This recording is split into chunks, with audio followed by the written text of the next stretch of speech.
Hey, this is Radiowalli from Lyca Radio. So we're now on episode 2, where we are continuing the celebrations of International Women's Day, but we're taking it into a little bit of a wider spectrum. We're going for an International Women's Month, because I feel like women need to be celebrated a little bit more. So I'm very excited to have in the hot seat with me today the very beautiful, very talented, the one and the only Natasha. Hi Natasha, how are you doing? Hi, I'm really well. Thank you for such a lovely introduction. It's so nice to see you. So thank you for joining us. So for those of you thinking, I know this beautiful lady or I recognise the voice, Natasha actually started off her career with radio, and we actually started our journeys together. We did. Way back when. Gosh, I was going to say a decade and a bit ago. Yeah, something like that. And then obviously you moved into TV. You were an author, and I've got to say, I've read the book, so definitely one to go and pick up. It's a great read. I genuinely really enjoyed it. It was called Me, Myself and My Arranged Marriage. My Arranged Marriage, and there's definitely a lot of twists and turns on that one, so do check it out.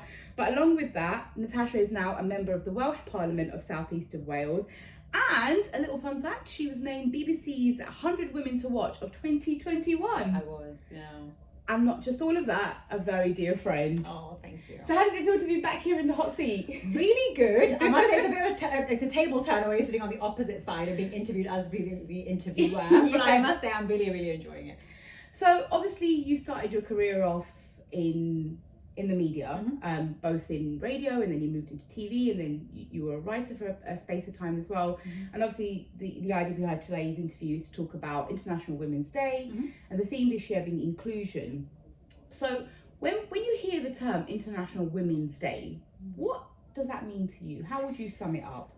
Honestly, from a professional angle, it's one day that I know a lot of people get very excited about. We celebrate women, whether it be in media, in politics, in our communities, and it's great. But for me, I'm one of those believers, you know when they say about Valentine's Day, my 14th of February, every day should be Women's Day. We should be celebrating each other 365 days a year, not just on one day. Yeah. But I understand we all have things to do, people to see, and lives to live. So therefore, I understand we have one day, but I would certainly like to see more of it.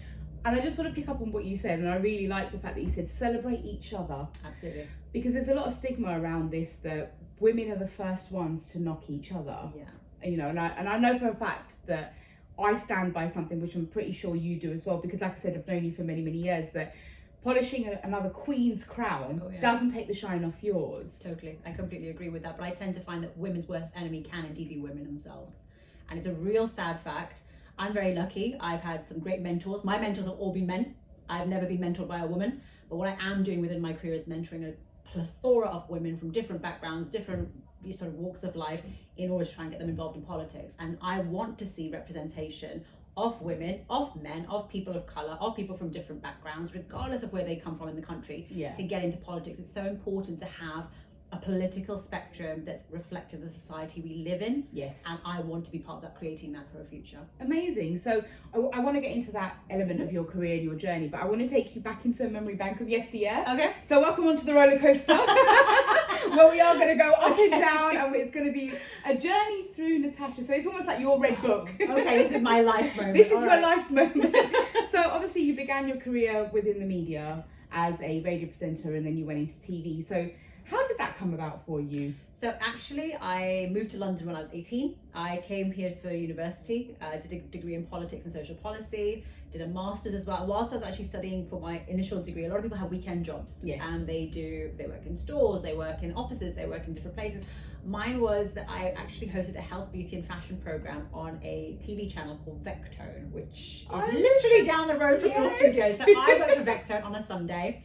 And I really enjoyed it, and I loved hosting the show, and it was an opportunity for me to brush up on my Hindi and Urdu, which was great, and did that for a few months and really enjoyed it. But then university called, my finals were coming up, so I left.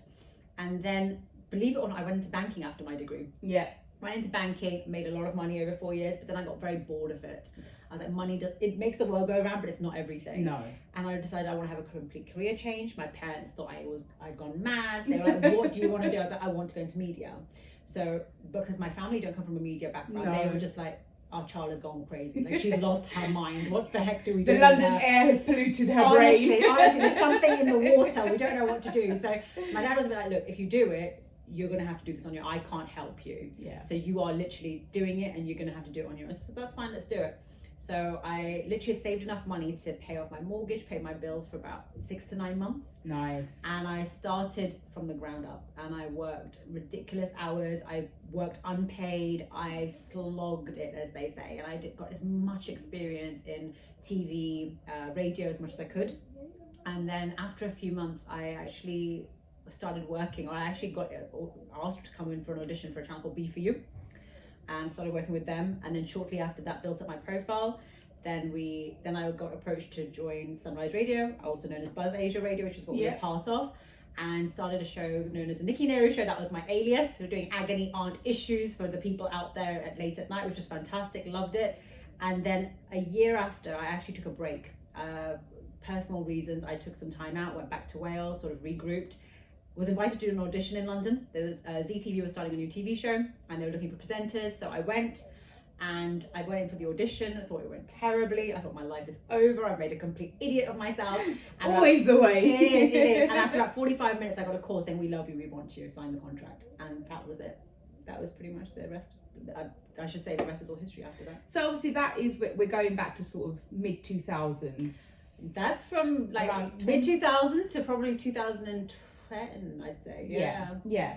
So how did you find, as a South Asian woman in London, which is the most multicultural city, how did you find the experience? So I grew up in Wales, which is 200 miles down the road, and a lot of people think to yourself, oh my goodness, you've probably not seen anything beyond your own village. But I was really lucky. I have a lot of family, and they live predominantly in London. So all my summer holidays, Christmas holidays, we would come here, they would come to Wales, and vice versa throughout my entire life. So for me, London wasn't a shock to the system, but I knew when I was 16 that I was going to move to London and live here. There was no doubt about it. So it was a mindset that you'd created. It was, and I was just adamant that regardless of what happens, I'm going to go to university in London. I'm going to go there, I'm going to thrive, I'm going to do what I have to do, and I'm going to conquer the world, as they say.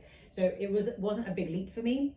Yes, at times it was daunting because I was on my own. And I'm not saying that I don't have family, that they're Of great. course, yeah. But being without your parents, without your family, without your initial immediate support network can be a shock to the system. I remember when my parents dropped me off at university and they drove off, I was like, yeah, this is great. And as soon as I saw them driving down the road, I was like, oh my God. Yeah, I was like, what are you leaving me? So I think that shock to the system was just for those 5-10 minutes. Then after that, I just picked myself up and got on with it. And it was, a decision I will never, ever regret. So obviously you talked about the fact that you were the first person in your family to, take the route of media, and I've had the fortune and the pleasure and the honour of meeting your mum and your dad, God rest his soul, who's no longer with us. And your dad was a humongous political figure who had the most respected position across the communities. And then obviously you decided to go into a political route. So when you initially were going into media and not going into, the road of politics, how was that conversation with Dad?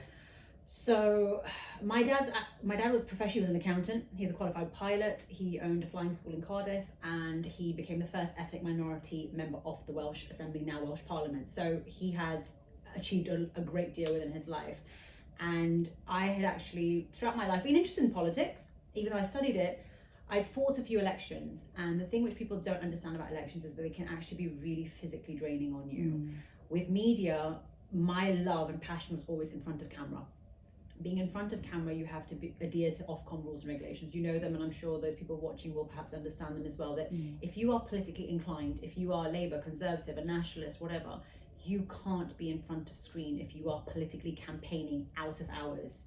It's against Ofcom rules and regulations. Now with freelance work, which is what many of us do, you don't work, you don't get paid. But unfortunately, my mortgage still needs to get paid. So in that instance, every time I would fight an election, my career and my finances took a big hit. And bless my dad, he would always say, listen, the bank of dad is here for you. So he would, and there were a few occasions where I couldn't. I was able to work up until the last breathing minute of where I needed 2 to 3 months beforehand to fight the campaign and fight it really well.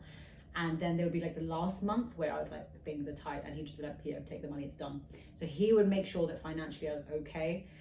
But after fighting 5 elections and losing them, I actually said to him, I'm done. I can't do this anymore because you are literally killing me and my career, and I can't keep doing this to myself. And we probably had the biggest row ever of my life with him over that, because he said, there's one thing you need to understand.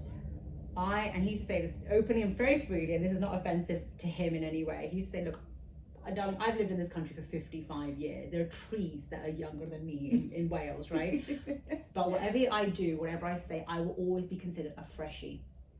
You aren't. You are born here, you're raised here, you're educated here, you speak as though you are literally, there's no difference between you and any other child who's born or raised here, regardless of their race, religion, colour, creed. You are British through and through. You will make a phenomenal politician. You will achieve things that even I couldn't achieve in my career. So you have to do this, not just for me, for yourself, but for everyone else. You've got to do this. And I was like, no, absolutely not. And we genuinely, like I said, fought for 3 months over it. He was devastated when I didn't stand for the last general election. And I said, not doing it, absolutely not doing it. I was very stubborn about it. I was just making my point. And then when he passed away really suddenly from a heart attack in 2020, my life got turned upside down. I've spoken about it in a lot of interviews, but it was the one time in my life where, to be fair, all of his friends, all of his colleagues actually said, you know, if there's one thing that you could do that would make him so happy, it's to stand and to win. And I honestly, I stood and I did it because I was sort of thinking, shouldn't I? And I thought, do you know what, let's do one last time. And I said to my mum, she was like, look, it's 100% your choice. If you want to do it, do it. If you don't, I'm not going to pressurize you because I know how much it takes out of you when you do it. So I stood, I won. And here I am. Just as it's history. Exactly. So, you know, I mean, I've had the fortunate pleasure of meeting your mum recently as well, and even way back when. And they were very supportive of career choices that you made or life decisions you perhaps wanted to adapt to. And, you know, they were very adaptive with you, you know, to sort of pack up and flee the nest. Especially back in 2000s for South Asian young girls. Was quite unheard of. How did the rest of the community around you react to that? So my parents are very, very different. I'm an only child, you know that. I'm sure your viewers and listeners will understand that. So I'm an only child, so the pressure on me is far greater because I'm the eldest, I'm the youngest, everything is on me. Literally everything is on my shoulders. But my parents are very forward thinking, and that's what I love about them so much, especially my dad. He was always like, he never called me Beti. You know, like our parents have this habit of calling us like son or daughter. My dad always called me beta. Never, ever, ever has he ever said to me, you beta. And in fact, when people say it to me, I get really offended. I'm like, why are you calling me beta? I'm not used to this. And my mom's like, what's wrong with you? Like, why? And I said, no, but dad, and she goes, forget him, think of other people. This is what they call their daughters. I was like, yeah, but I just find it weird. So he was great. He was always like, look, he actually said something very poignant to one of his friends the other day. I was having a really, really rough day and I was in a real mood. And sometimes I can get into one of those. And he said, I've never seen those, by the way. No, they come out very rarely, but I do get into a mood. And one of his friends said to me, your dad said 3 things to me, which really stood out. 1, never tell her she can't do something. Because if you tell her she can't do something, she's going to do it anyway. Challenge on. Yeah, as long as she doesn't hurt, harm, upset, she'll never do that anyway. But when it comes to her career, when it comes to her life, when it comes to her decisions, if she's really adamant, she's never going to hurt anyone on purpose. She'll never do that. But if she wants to do something and you say no, don't bother saying no because she's going to do it. Support her, you'll stand in a stronger steed because she'll do it and she'll smash it out of the ballpark. You'll be the one with like, you know, your face painted red. Don't do it. Secondly, she's born to fly. Don't cage her. If she has a dream, if she has ambition, support her. She'll thank you for it in the long term. Never cage my child. And to be fair, everyone who knows me well enough to never cage me. Whether you're in my personal life, my professional life, support me and I will appreciate you. You clip my wings, I really will remember for the rest of my life. I'll come for you. It's not even I'll come for you. It's just more of a... But I'll come for you by achieving and overachieving. Pretty much, And the third thing is just, don't rub her the wrong way. Don't, when she's already having a bad day, don't push her any more than you need to because these are the 3 things. If you remember these 3 qualities about her, you'll do well in life. So don't do those. But I think with regards to my career, with regards to profession, with regards to going forward, it's just my parents married late. My mum is a doctor by profession. She never wanted to get married. She wanted to be a nun, which really was not music to my grandmother's ears. Wow. So, and my dad was studying. He came here as a student. He wanted to excel, have a property, have a business, and then he wanted to get married. So they themselves weren't conventional, typical Asians, married in their early 20s. They had me very late. A decision my mum always says to me that I wish I'd had you a bit sooner. She unfortunately after me, she's very public about it, she had 2 miscarriages due to her age, and she's like, I wish I had you earlier so I may not have miscarried later on. She's very open about it, very transparent. My dad equally was very much of the theory that Natasha is very different. Every lion knows their cubs. You are not a typical Asian girl. You are not a girl who's going to get married at 21, have babies by 25, and is going to, live in a house and be a housewife. If you choose, you're not going to be a Yashraj Bahu. Absolutely not. He goes, listen, with the expensive clothes that you like, yes, you might be, and you like your moments, extravagant lifestyle. You like your extravagant lifestyle, but he said you are not a typical girl in that sense. You are very, very different, and I will always back you. I will always support you, and I will always stand by you. And true to his word, he always did. So when other people would sort of criticize him and say, oh my goodness, don't you feel scared that you've left Natasha all by herself to London? He goes, a lion is never scared to let his child out in the wild. I love that. I genuinely do. Honestly, and I think that resonates with a lot of young women that I meet because we don't have typical lifestyles. Yes, we have professional careers and jobs, but then we work in the South Asian media, which has its own stigma. So, and obviously, you've worked in South Asian media, and now being part of the political world, you still get plenty of time where you get to go and work in the media, things like this. How do you think the South, because the theme for this year for International Women's Day was inclusion. So how do you think, in your opinion, has inclusion evolved over maybe the last 5 or 10 years? I think it's certainly become more prevalent, and I think more groups, organizations, companies, businesses, individuals are realizing the importance of inclusion. And I think it's great, but part of me fears that people are doing it as a tick box exercise as part of the woke campaign that's happening. And I say that with air quotes because I'm all for moving with the times. I'm all for a modern world. I'm very open-minded, but this woke brigade that we're hearing more of and seeing more of, that you have to do the right things all the time, say the right things. I mean, it's fashionable. Yes, it's trendy, it's fashionable, and everyone seems to be the moral brigade these days. And it's like, sometimes you just need to relax a little bit, take it easy, and inclusion happens naturally. If you force it, you're not actually including people. You're doing it as a tick box exercise. Inclusion should be genuine. It should be sincere. Organic. Exactly. Otherwise, you're just ticking a box. And to be honest, that leads more to resentment than it does to achieve what you're hoping to desire in the first place. So obviously in your role, where you do work with, a community that isn't typical South Asian, and you work with men, women, you also employ people. How do you find that, or how are you supporting that inclusion theme in your day-to-day life? So the good thing is I am not ageist, racist, or sexist. If you're good enough, and this is my party's view, my view, and everyone around me, I believe in meritocracy. If you're the right person for the job, I don't care about your gender, I don't care about your age, I don't care about the skin color, I don't care about anything. If you're good enough and you tick my boxes, I will take you on. I have members of staff that are in their 70s, I have members of staff who are in their 20s. Doesn't make a difference to me. And I believe that they understand me, and the more they spend time with me and see that my life is not just being a politician. I am a politician, I'm a daughter, I'm a carer, I am a human, I am a friend, I am a cousin, I'm a niece, I'm everyone to everything. And they see that I have so many responsibilities to deal with on a day-to-day basis. It's not just standing, on a pulpit and sort of, reciting what I have to say in relation to politics. It's actually the human as well. And by them understanding the needs and the requirements that I have to fill my responsibilities, they learn about my culture and I learn about theirs. And I think that's really important because as time has evolved, yes, we need to be responsible to our personal lives, but also to our professional lives. And trying to find that middle balance can sometimes be difficult because you live in Wales, your party's in Wales, your staff, your work, everything is Welsh-based, but you also have to come to London a fair bit. And we're very lucky, ladies and gents, by the way, to pin Natasha in for this time as well. So how have you found that balance between your personal and your professional life to create a healthy work-life balance? If I'm honest, I'm very honest with you, I think it's the one area of my life that I think I'm failing in. I think I've always given so much priority to my professional life that my personal, for the first time in a very long time, is actually the one which is being neglected the most. I see it for the first time in probably 4 or 5 years. I'm feeling it.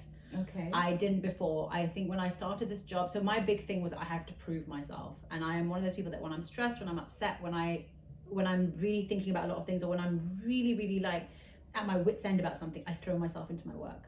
And I tend to excel the most at that time when I'm really stressed, and people will be like, she should be having a breakdown, yet she's like thriving in her work. That's my way of dealing with things that are stressful to me in life. But because of that, and because of the amount of time it consumes in my day-to-day life, I don't really get weekends anymore. My life is not a 9 to 5 working pattern. it's not great juggling interpersonal relationships and personal relationships as well. It's not easy juggling personal relationships when you have such a hectic life. Yeah. And this year I said to my team, I was like, guys, we've been doing this and we've been going in 7th gear for 3 years. I need to slow down. And they have been trying their best. They really, really have. But we're all struggling to find time for me to make time for myself. And I think that's something I really still do need to work on. I'm going to put my hands up and say that's probably the one area of my life where I do need to change. So obviously you talked about the guilt factor, and I think as a South Asian woman myself, that is something that we do have. So, you know, aside of that guilt, do you find there's other guilts that you've got in your life at the moment, or any other regrets as a South, and I keep coming back to the time of a South Asian woman, because I find that when I speak to men and women, when I'm out and about, the guilt that perhaps a man has are nowhere even in the spectrum of the guilt a woman has. Yeah. So for a man, it might be like, oh, you know, I should have just put 2 more hours into that presentation and I could have got a better commission on it, or you know, there'll be a professional or an employment guilt attached. Whereas for women, it will generally be more, oh, I really wish I could have gone to the temple with my mom, or I wish I could have gone to the wedding with my cousin, or you know. So it's always that. So you know, you know, if you could go back and make changes, are there any regrets or guilts that you carry? So I'm a firm believer that I don't believe in regrets. I don't. I mean, there was a resentment that I carried for quite some time, and that was only when my dad passed away. So he died from a sudden heart attack. I was here, I was working, he was back in Wales. We spoke. So we had a rule that every time we'd finish a conversation, even if we were furiously angry with each other, we were fighting on the phone like Tom and Jerry with each other, we would end the conversation with, I'm going now, but I love you. That's it. It would literally be, even said in the worst possible way, but yeah, I love you, bye. And then it would literally be that. The last words I said to him were, I love you. So I don't have that, I don't have any regrets. The only regret I had is I wish he told me he had chest pain. But that's not something I can change. Yeah. And that's knowing him, he would never want to worry me. He probably would never have said it to me anyway. So that's an exterior regret. Personally, when it comes to my career, my life and everything, none. But the one regret I probably do sit with sometimes, that probably I wish I'd given more focus to settling down as much as I have in life.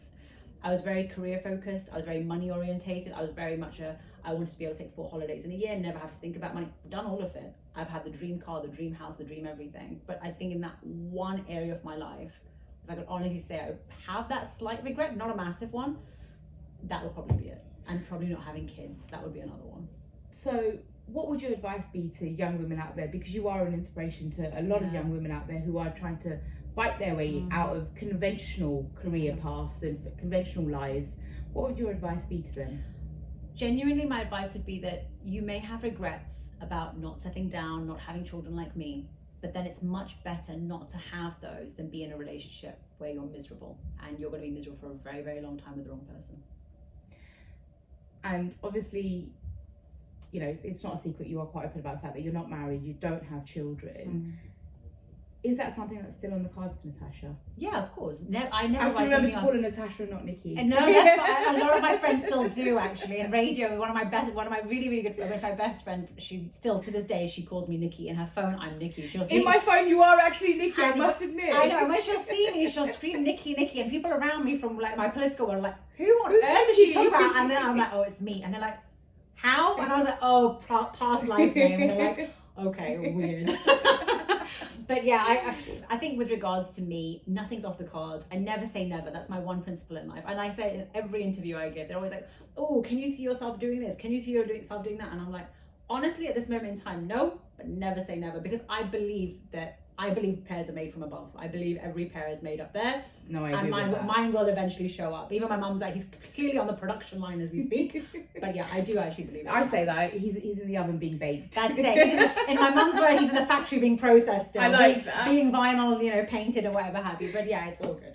So for our male listeners, what does the dream Mr. Natasha look like? Oh god, so I get asked this as well. So physically I don't have any major things, just taller than me because I'm 5'6", so he needs to be taller than me. I think he'd have to be intelligent, I can't be someone who's stingy. That's my big thing. I'm very open-hearted, we're Punjabi, so when it comes to food, when it comes to drinks, when it comes to anything, we're very, very open-hearted and we genuinely love a lot. So I need someone who's kind, caring, compassionate, gets my work and supports me. Because sometimes when I'm at work, I am a girl boss, right? I manage Yeah, my stuff. absolutely. But sometimes when I'm at home, I just want to step back and be like, you're the man, you just deal with it. I'm here, I will do whatever needs to be. I'll step up to the plate where it needs to be, but please just lead. Yeah. Be a man about things. I'm good. I'm here, I'm your crutch, I'm your support. But you right now I need you to take need you to take and just someone who is actually emotionally intelligent. I think that's something that I really do need in people, especially around me, because it's all fine being there, you know, to, I don't know, screw a light bulb, even though I can do it myself, but still do that. Sometimes you just want someone to do it. Do it, but also just be there as an emotional support. Yeah, because that's something that I take a lot of importance in myself, to be there for other people, and I'd like for someone to be there for me. And that kind of leads me nicely to the topic of gender equality, because we hear the term probably day in and day out, and yet again I think it's become a fashionable hashtag. Yeah. But what does gender equality mean? I think when it comes to gender equality, I'm very clear in what I see it as. So gender equality, if you and a male are doing the same job, I believe in equal pay. Yeah. Okay, absolutely 100% equal pay. If a boy is being told, or a man is being told by his parents, you can go and achieve something in life, you can be a pilot, you can be a politician, you can be a prime minister, your parents should be saying the same. As a woman, you should have exactly the same sort of treatment, okay? I understand biologically we have changes and differences. There may be, you know, I'll be honest with you, I can't lift a car, but a man may be able to lift a car. Yeah. There are certainly physiological differences and, you know, differences between us. But at the end of the day, when it comes to our romantic relationships, personal relationships, I'm quite old school. I'm very traditional. I like a man to lead. I grew up with a alpha father, and I respect him, I love him. As a typical Asian dad, I'll be honest, he did squirm whenever I'd hug him or kiss him and be a bit uncomfortable, but when he learned to live with it and deal get with on board. Yeah, but the one thing I loved about him is that even though sometimes he gave me tough love, when I cried, it was one thing he couldn't handle. Yeah. So he was there, like when I needed him to hold my hand, or I needed a shoulder to cry on, or he hated the crying angle, but if I ever needed someone to just be by my side, he would be there. And that's what I think a lot of relationships sometimes are lacking. I think guys are becoming very feminine nowadays. Yeah. And I don't mind that. I think that's nice. Being in touch with your emotions, being vulnerable, it's great. Yeah, I think absolutely. It's nice. But equally, I think sometimes men take it a bit too far, and they expect a woman to organize things, pay for things, do things all the time. And sometimes it's right. It's nice to be able to do that. You know, I don't feel that women should, I know we live in a world where women should be goddesses and every man should pay for everything. I'm fine with paying my way here and there. But I equally like a man to be the one to take leading. the lead. Yeah, who's leading. I like that, because generally when you see women in high esteemed careers or in political places, or, you know, just generally at the senior leadership team level, you expect stereotypically for the opposite. So it's nice to hear that that old school vibe still exists, because I think that's really important. That you know, and I remember being in an interview once, and the gentleman said to me, well, you know, I believe more in gender equality than you, and I don't think there's anything that I can do that you can't. And I said, oh, this sounds like a challenge. I said, I guarantee right now in this very room there's something that you can do that I can't. Okay. And he just looked really baffled at me. And I said, and he said, well, in this room right now, in this interview. And I said, yep, right now, in this room, in this interview, without even moving from the chair. Okay. And he said, okay, what is it that I can do that you can't? I said, you can take your top off, I can't. Wow, that's a new, I like that. That's fantastic. Because it's true, there are things that men can do that women can't. True. And equally, there are things that women can do that men can't. True. You know, naturally women are caregivers. So, you know, for something as simple as breastfeeding, a man can't do it, but a woman can. So yes, there are things that a man can do and a woman can do, but they're not always going to be shared. But it's about a shared responsibility. Yeah. So obviously, when you look at that in your career, you know, especially within the political world, do you believe that gender equality exists in 2024? So, I get another question I get asked quite a bit actually, like, how do I feel? Do I feel that there's a gender imbalance? So we are 16 members, 16 Conservatives sitting in the Welsh Parliament. Out of the 16, there are three women, and I'm the only ethnic minority female they've ever seen historically in 25 years of the Welsh Parliament being in place. And I'll be honest, I'm really very lucky. I mean, I got elected. I was made Shadow Minister for Transport, which I thought was the most unsexy portfolio you could ever have in the world. I was like, really? Like, I've only watched Fast and Furious. Like, is this really a portfolio you want to give me? Like, that was the start of my career. And You've had some nice cars, though. I have had some lovely cars over my time. Yeah, now I have to be all like thinking about the environment and stuff, which I'm doing. I'm doing my bit here and there, but I genuinely couldn't believe that I got given such a portfolio to begin with. And in all honesty, my leader actually said to me at the time, he goes, I think you can do a really good job with this. And so help me God, I kid you not, his words turned out to be almost gospel, because the way that 3 years have shown the transport system to be in Wales, and it's like the gift that keeps giving. There's been so much press coverage, like with regards to people, and I think the whole United Kingdom has understood that Wales is so backwards when it comes to transport. So turning that around on its head was something that I take great pride in. My team, I work with a great bunch of people, but I have to say, at no point has anyone on my team been like, oh, you're a girl, you can't do it. Well, oh, you know what, you don't know what you're talking about. In fact, all the men that I work with have stood with me shoulder to shoulder in every campaign I've done, every decision I've made, every decision I've told them, this is how we are voting as a group, because they've never questioned and they've supported me through and through. So I'm really very lucky. That's actually quite nice to actually hear. So what would you like to see happen in terms of gender equality becoming better? So getting better when it comes to a professional sense, I would certainly both. Oh wow, okay. So all right, let's go with professional. So professional, I think equal pay is really important. Yeah. I think with politics, if you're a politician, you're just a politician and not a minister. We all have the same salary. Doesn't matter about the color of your skin, doesn't matter where you're based, our salaries are the same, the benefits are the same, it's universal. But I think in other career platforms, there needs to be a change. And I think that workplaces should be more amenable for women who have caring responsibilities, men who have caring responsibilities as well. People who, for example, have childcare issues, I think more provisions could be made, particularly in the workplace, to help those with childcare problems.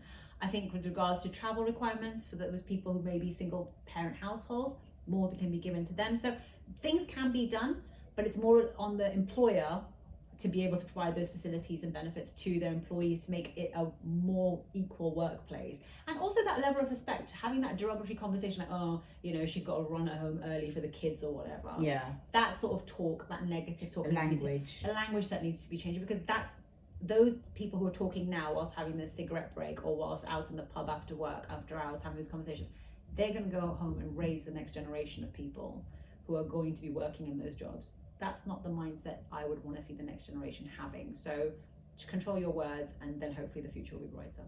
And what about personally? Personally, I think there are so many influencers at the moment. I mean, I'm obsessed with TikTok right now. I'm not going to lie. I do spend a lot of my time at night before I go to bed just scrolling on TikTok and watching Instagram videos. And there are so many of these sort of self-help gurus. Women are telling women to be more feminine and in their goddess vibe because men will treat you better. Men are in this alpha vibe. We don't need women. We just need to, you know, support each other, pump iron at the gym, and we're going to go really far in life if we just throw ourselves into our work. What on earth are you going to do to find each other? This is the mentality you're both harboring. Men, you just want to focus on your work and your bodies, which is great. Women, you want to focus on being more feminine. Like, how is this going to actually work? Yeah, where's the balance? So when it comes down to it, I think it's important that we take everything with a pinch of salt.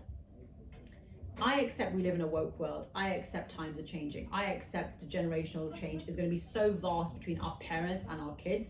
We're kind of the generation that's getting lost in the middle because we're not there and we're not there. So we in the middle who are having to tread along are having to sort of carry those traditional values of our parents. Think about the woke world that we're living in with this new generation that we've got Gen Z, as I've been told, that are educating me on being woke and how to handle yourself and deal with yourself going forward. So it's finding that balance to be able to move forward, but move forward in a way where society benefits from it, not gets worse from it. So as you sort of develop with your career, and like you said, you haven't had a traditional lifestyle, you haven't had the conventional career choices. What's your advice out there to both a parental generation and maybe young women or young men who don't want a conventional lifestyle, be it getting married, be it, you know, becoming a doctor, engineer, accountant? What's the advice? So the parents, I would say, please do what my mum and dad did. They trust your child. Trust your child to make the right decisions. Trust your upbringing, that you raised your child to know right from wrong, good from bad, because you've had a good upbringing. I understand a lot of our parents have had emotional scars. My parents were pre-partition babies. They have gone through their own struggles of money, of, you know, of nationality, of everything, and, you know, even integrating into society here. So they've gone through their struggles, they've gone through their scars, but what they didn't do was tarnish me with those scars. So please, like I said, trust your children, support your children. You know, there's nothing worse than feeling unsupported by your parents, because some people, I am a huge believer that if you show me love, it's shown to me through your support of me and support of being with me, standing by me, tolerating me, handling me at my best and also my worst. Yeah. And I think for our parents, sometimes they show their love via putting a roof over our head or, feeding us. And that's lovely and great, but sometimes, especially as Asians, emotions are not something that come very naturally to our parental generation previously. Yep. So please work on it. And your kids are navigating through the real world, and it can be really difficult and it can be really lonely. But trust me, they will appreciate you, respect you so much more for giving them that trust. Yeah. And it will last a lifetime. It'll prove to trickle through to your grandchildren, and they'll be happier for it. Their mental well-being will be, so much better for it as well. Because I find that so many people of our generation, the middle group as I like to call us, we genuinely have had a lot to deal with. We've had to hold those traditional values, and we're having to navigate ourselves through the Western world, which can be a little bit scary for our parents. And so many people of our sort of age demographic have mental health problems. They are struggling. They don't know what to do. They're unable to do what they want. And so many people I know are fantastic on paper. Honestly, they are brilliant. They have tick every box. They're professionals. They're good looking. They have everything going for them. But they're struggling to meet the right person. They're struggling to achieve their dreams. They're struggling to move out of their house. They're struggling to go and get what they want in life because they're bound by this parental responsibility that they have, by this unsaid, unknown, unbeknown to anyone feeling that what will my mum and dad say? Log kya kahenge? It's that, isn't it? It's what will the society say? Log kya kahenge? Yeah. So what changes would you like to see in the next generation, as scary as that sounds, but either in our generation or the generation below us of young women? What changes would you like to see? So I would love to see every young woman to thrive in their careers, in their lives, in their livelihoods. I also want them to remember that it's so important to harbour those traditional values. Don't write off the older gen, and I say the older gen as in us and those before us. I can't believe I'm calling myself the older gen. I was going to say, I can't believe you did that. I'm sorry, I know. I was talking to some young school children the other day, and I was like, oh goodness gracious me, I can't believe I'm calling myself old school. I sat in a car, we were travelling to North Wales a few weeks ago, and I had a member of my team. She's just in her very early 20s, she's just graduated, and they were playing a song from the 90s, and she's like, oh, I love it, it's disco. And I was like, what? Yeah, it's disco. I think your staff need some training. Well, they need to listen to Lyca a little bit more, I think. When it was a song from 2005, and she's like, I love disco, and I was like, what? And then a few of the others in the car were my age group and our age demographic, and they were just like, disco? I was like, I used to say like John Travolta from back in the day. Exactly. How on earth is my music disco? So to the young ones, we'd know disco. But yeah, for young women, I sincerely say, stay true to yourself, respect those who have come before you, because they've paved the way for you. And when you have a dream, when you have an ambition, go for it without any fear, without any worry, but make sure you gain the support of your family and your loved ones, because trust me, it's a very lonely place if you're having to fight a battle on your own. Nothing comes easy in life. Nothing's come to me easy in life. I've never had anything just handed to me or given to me. Even my close near and dears, if you ever meet them, they'll be like, yeah, she had to really slog it hard to get where she is and get what she wants. So you will have to go through a tough time. But also one thing I really want to emphasize to the up and coming generation, I do work with them, I do see them, always stay humble and make sure you never possess one quality, which is, I always find a real negative. Never hold a sense of entitlement. Nothing gets given to you. Always have a strong work ethic and you will seriously excel in life. But if you expect everything to be thrown at you and given to you on a silver platter, you'll struggle a lot in life. Yeah. Okay, so some fun questions now. Okay. Nikki the politician? Yes. Oh, sorry, Natasha the politician? Or Natasha the media woman? As in now or just generally? So I 100% am Natasha the politician, but I do miss Natasha the media person. Does that mean we may see a comeback? Who knows? Never say never. Oh, I like that. Natasha, the homebody, and as I said, I've known Natasha for many, many years, so I can ask these questions and I know they'll be taken in jest, because I know that she's also, she loves being at home, spending time with her mum, spending time in her beautiful house that I've actually been to. There's some fun memories there. But Natasha the homebody or Natasha the socialite? I love both. I don't get to spend as much time home now as I'd like to be, but I do love being at home. I love to be home, watch a film, Netflix, have friends around, entertain, and I do a lot of it when I have time off. So I do definitely do that, but I also love going out and about too, because sometimes being cooped up in an office all day or cooped up in Parliament, you just want to go out and enjoy the world. So I like both. So if you had to choose one, gosh. I'm going to go there. I'd probably say Natasha Homebody. Natasha the career woman, Natasha the homemaker. At the moment I say Natasha career woman, but I'd like to be Natasha the homemaker too. Okay. Natasha the author, Natasha the reader. Natasha the author. Love that. So if you remember from most of my interviews, I always like to end with an exclusive. Okay. So please share something with our listeners and our viewers that they may not know about you, or something that you've got steaming in the oven, brewing away. Oh my goodness. Something that nobody out there has known. Oh goodness gracious me. The problem is my life is literally an open book. I know. In so many ways. It's so hard to give this to anybody. When anyone asks me what's like the biggest secret that you've got. So we, in the Welsh Parliament, for anyone who knows or doesn't know, we are having a new First Minister who will be anointed in the next few weeks. So I may or may not still be the Shadow Minister of Transport, who knows? Oh, well, there you go, ladies. You're just going to have to follow the career and the works and the life of Natasha. Natasha, thank you so much My pleasure. for making the time to be here. Any final messages for our listeners, your viewers, your fans? Oh, that's so sweet of you. Thank you so much for having me, Sheena. It's been an absolute pleasure as always. And keep listening to Lyca Radio. I know I certainly do. Whenever I'm driving around in my car, this is the one and only station, as well as maybe one or two others, because we don't get Lyca in Wales, that I do listen to, and I absolutely love it. So keep shining, keep smiling, and I just want to wish you all the very, very best of luck and all the success in the world. Thank you so much. We wish you all the best, and let us know in the comments, what do you think? Natasha, is she going to remain in post or not? We wish you all the best. Thank you once again, and I'll catch you on the next episode. Mucho piar.